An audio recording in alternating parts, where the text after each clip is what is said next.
Hello दोस्तों, ये movie देखने के लिए आपको डीसी की पहले मूवीज देखने की ज़रूरत नहीं है। लेकिन हाँ, अगर आप वंडर वुमन 2017 में जो रिलीज़ हुई थी वो मूवी देख लेंगे तो बहुत सी बातें क्लियर हो जाएंगी। जैसे कि डायना कहाँ से आई है और स्टीव के बारे में भी पता चलेगा। तो मूवी के स्टार्ट में हम देखते हैं कि छोटी डायना अमेज़न के बाकी वॉरियर्स के साथ एक रेस में शामिल होती है। लेकिन इस रेस में वो अपने हॉर्स से नीचे गिर जाती है और वो शॉर्टकट ले लेती है। इसीलिए जो अमेजन की क्वीन होती है हिप्पोलिटा, वो डायना को डांटती है और कहती है कि झूठे रास्ते से कोई हीरो नहीं बनता। अब सीन चेंज होता है, साल चल रहा होता है 1984। डायना वॉशिंगटन डीसी के स्मिथसोन म्यूजियम में सीनियर एंथ्रोपोलॉजिस्ट और आर्कोलॉजिस्ट होती है। यहाँ पर वो अपनी आइडेंटिटी छुपाकर लोगों की मदद भी कर रही होती है। हाल ही में उसने एक रॉबरी रुकी होती है जिसमें चोर एंटीक पीसेस चुरा रहे होते हैं। अब हम मिलते हैं बारबरा से। वो भी उसी म्यूजियम में काम करने आती है जहाँ पर डायना काम कर रही होती है। वो जियोलॉजी, क्रिप्टोलॉजी और लिथियोलॉजी में स्पेशलिस्ट होती है। बारबरा शाय और लो कॉन्फिडेंट होने की वजह से उसके बहुत ही कम दोस्त होते हैं। लेकिन डायना और बारबरा की काफ़ी अच्छी बनने लगती है। हाल ही में जो डायना ने चोरी रोकी होती है उसमें जो एंटिक चीज़ें होती है वो स्टडी के लिए बारबरा के पास आती है। उसमें एक पत्थर भी होता है जिसके ऊपर लैटिन में लिखा होता है, जो भी तुम्हारी विश होगी वो पूरी होगी। वो पत्थर डायना भी देख लेती है और उसके मन में एक ही विश होती है कि स्टीव वापस आए। आगे हम देखते हैं कि उस ड्रीम स्टोन के पीछे मैक्स लॉर्ड भी पड़ा होता है, क्योंकि इन्वेस्टर उसके पीछे पड़े होते हैं। उसने काफ़ी जगह पर पेट्रोल निकालने के प्लांट लगाए होते हैं, लेकिन वहाँ से उसे पेट्रोल नहीं मिल रहा होता है और वो फेल होता है और उसे 2 दिन की मोहलत दी होती है। इसीलिए वो म्यूजियम आता है। वो देखता है कि ये स्टोन बारबरा के अंडर है, इसीलिए वो बारबरा से फ्लर्ट करने लगता है।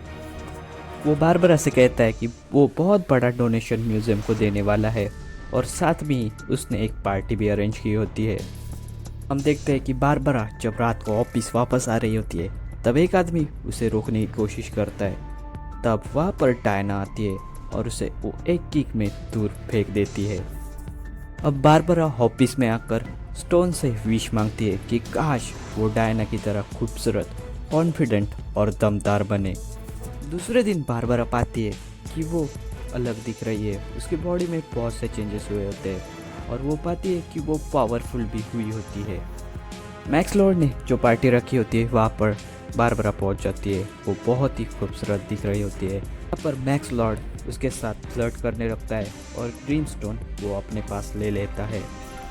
पार्टी में डायना भी पहुँच जाती है। वो देखती है कि एक आदमी उसका पीछा कर रहा होता है और वो बताता है कि वो स्टीव है। और वो आदमी डायना को स्टीव देखने लगता है, क्योंकि ड्रीम स्टोन की असर की वजह से जो स्टीव की आत्मा होती है वो उस आदमी को पोजेस कर लेती है। अब मैक्स लॉर्ड उस स्टोन से विश करता है कि वो खुद जीता जागता इच्छा पत्थर बन जाए। उसकी ये विश पूरी हो जाती है और स्टोन समा जाता है मैक्स लॉर्ड में। लेकिन ये इच्छा उसके हेल्थ पर असर डालने लगती है। दूसरी तरफ हम डायना को देखते हैं। वो स्टीव के साथ टाइम स्पेंड कर रही होती है। अब डायना को शक होता है कि ड्रीम स्टोन सच में विश पूरी करता है। इसलिए डायना और स्टीव स्टोन के बारे में पूछने के लिए बारबरा के पास पहुंचते हैं। बारबरा कहती है कि वो स्टोन तो मैक्स लॉर्ड के पास है। अब डायना और स्टीव मैक्स लॉर्ड के ऑफिस में पहुंचते हैं। वो देखते हैं कि मैक्स लॉर्ड बहुत दिनों से उस स्टोन के पीछे पड़ा हुआ था और उसे काफ़ी इन्फॉर्मेशन थी उस स्टोन के बारे में। वहाँ पर मिले टिकट्स और मैगजीन से उन्हें पता चलता है कि मैक्स कायरो चला गया है। फिर मैक्स लॉर्ड कायरो के किंग से वहाँ से उसके ऑयल प्लांट्स लेना चाहता है। अब स्टीव और डायना एक जेट चुरा कर कायरो पहुँच जाते हैं। दूसरी तरफ हम देखते हैं कि मैक्स कायरो के किंग से उसकी विश कहने के लिए कहता है। उसकी विश मैक्स लॉर्ड पूरी कर लेता है और बदले में ऑयल मांगता है। लेकिन होता यह है कि ऑयल तो उसने पहले ही सऊदी को बेच दिया होता है। अब मैक्स कायरो के किंग की सारी सिक्योरिटी अपने पास ले लेता है और उसे मुसीबत में डालकर वहाँ से निकल रहा होता है कि डायना और स्टीव भी उसे रास्ते में मिल जाते हैं। अब डायना वंडर वुमन के कॉस्ट्यूम में आ जाती है और उसे रोकने की कोशिश कर रही होती है। मैक्स अपने सिक्योरिटी से कहता है कि इनसे पीछा छुड़ाओ। अब जो सिक्योरिटीज होते हैं वो वंडर वुमन पर अटैक करने लगते हैं और यहाँ पर उन दोनों के बीच बहुत बड़ी फाइट हो जाती है। लेकिन हम देखते हैं कि डायना इसमें कमज़ोर पड़ने लगती है और उसे एक गोली भी लग जाती है और इसी बीच मैक्स लॉर्ड वहाँ से निकल जाता है। देखते हैं कि डायना की पावर पूरी तरह से काम नहीं कर रही होती है, वो वीक फील कर रही होती है। अब वो बारबरा को कॉल कर कर कहती है कि स्टोन के बारे में पता करे। उसे एक आदमी के बारे में पता चलता है। बारबरा, डायना और स्टीव उस आदमी के यहाँ पहुँच जाते हैं। उस आदमी के पास एक बुक होती है। उस बुक से डायना को पता चलता है कि वो स्टोन कॉड डोलस ने बनाया था, जो फरेब लालची का प्रतीक है। और ये स्टोन जिस मानव सभ्यता में पाया गया है वहाँ वो मानव सभ्यता नष्ट हो गई है। मतलब स्टोन लालच दिखाकर कुछ भी विश पूरा करता था, लेकिन साथ ही साथ उस इंसान के अंदर जो भी खूबी होती थी वो ले लेता था। जैसे कि डायना की पावर कम होने लगी थी, उसी तरह से बारबरा भी जैसे खूबसूरत कॉन्फिडेंट तो बन गई थी, लेकिन उसके अंदर की इंसानियत कम हो रही थी। स्टोन को मिटाना होगा, लेकिन स्टोन तो असलियत में बन गया था मैक्स लॉर्ड। ये बात सुनकर बारबरा वहाँ से निकल जाती है ताकि वो प्रोटेक्ट कर सके मैक्स लॉर्ड को। दूसरी तरफ मैक्स लॉर्ड लोगों की विशेष कंप्लीट कर कर खुद सक्सेसफुल बन रहा होता है, लेकिन इससे बहुत सारे दंगे होने लगे होते हैं। अब मैक्स लॉर्ड पहुंच जाता है प्रेसिडेंट के यहाँ और उनकी विश मांगता है। वो कहते हैं कि इस हालत में तो हमारे पास अगर परमाणु हथियार हो तो बहुत अच्छा हो जाएगा। उनकी ये विश मैक्स लॉर्ड पूरी कर लेता है और इसके बदले वो उनकी सारी पावर ले लेता है और कहता है कि यहाँ कोई भी लॉ नहीं चलेगा। हाँ, वो देखता है कि एक प्रोजेक्ट होता है ग्लोबल ब्रॉडकास्ट सैटेलाइट, जिससे दुनिया का कोई भी ब्रॉडकास्ट कंट्रोल किया जा सकता है। सारे पावर तो मैक्स लॉर्ड के हाथ में ही होते हैं, इसीलिए वो उस जगह पर निकल रहा होता है इधर से ब्रॉडकास्ट किया जा सकता है। लेकिन उसी वक्त पहुंच जाती है वंडर वुमन और स्टीव। यहाँ पर अब जो बॉडीगार्ड्स होते हैं मैक्स के, उनके साथ फाइट होती है स्टीव और वंडर वुमन की। तभी वहाँ पर पहुंच जाती है बारबरा। अब वो वंडर वुमन से पावरफुल होने की वजह से उसे हरा देती है और मैक्स लॉर्ड वहाँ से भाग जाता है। हेलीकॉप्टर में मैक्स लॉर्ड बारबरा से पूछता है कि तुम्हें क्या वरदान चाहिए।